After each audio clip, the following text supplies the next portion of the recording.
महाराज जी कह रहे हैं कि आजकल क्या हो रहा है कि महाराज जी बहुत सारी लड़कियां इनके पास आ रही हैं, मतलब उनके जो प्रेमी थे उन्होंने उनको छोड़ दिया। वो कह रहे हैं कि महाराज जी मेरा जो क्वेश्चन था ना वो ये है कि मैं 15 साल से इस फील्ड में काम कर रही हूँ, मेरे पास बहुत ज्यादा लड़कियां आई है। आप ये कहती है कि मेरे बॉयफ्रेंड ने शादी कर ली है, उसके बाद भी वो कहता है एक दिन मैं अपनी बीवी को तलाक देकर तुझसे शादी करूंगा, इसलिए तू कहीं मत जा, मेरे से बात करती रहा। ऐसी बच्चियां जो अपने जीवन को बर्बाद कर रही हैं, जो व्यक्ति हमारा नहीं हुआ दूसरे का पानी ग्रहण कर लिया और उसका भी नहीं होना चाहता, फिर मुझे प्रयोग करना चाहता है, ऐसे बहुत फ्रॉड लोग होते हैं। ऐसे लोगों की बातें न माने, वो प्रेमी लोग नहीं।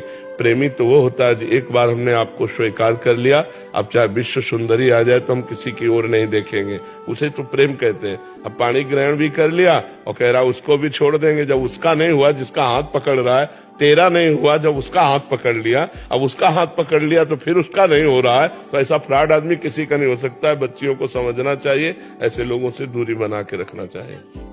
अब जो रिवाज चल रही ना, बॉयफ्रेंड ब्रेकअप, तो ये क्या चल रहा है? ये व्यभिचार का तो खुला निमंत्रण है। इस लड़के से बॉयफ्रेंड की मित्रता की, फिर महीना 2 महीना के बाद इससे ब्रेकअप हो गया, अब इससे शुरू हो गया, फिर इससे ब्रेकअप हुआ, फिर इससे शुरू हुआ, ये है क्या? तो ये सब बातें, बहुत गंदगी फैल रही है हमारी समाज में। बच्चे समझते नहीं, अपने जीवन को खिलवाड़ में अपने जीवन को नष्ट कर रहे हैं। और एक इसको मनोरंजन समझ लिया, व्यभिचार को मनोरंजन समझ लिया, जिसे इज्जत मानी जाती थी, धर्म मर्यादा माना जाता था।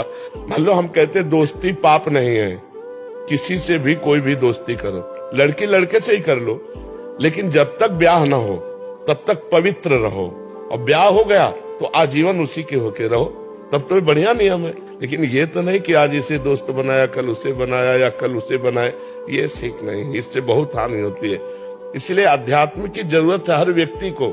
अगर थोड़ा विचार पवित्र हो तो ऐसा कैसे कर सकते हो?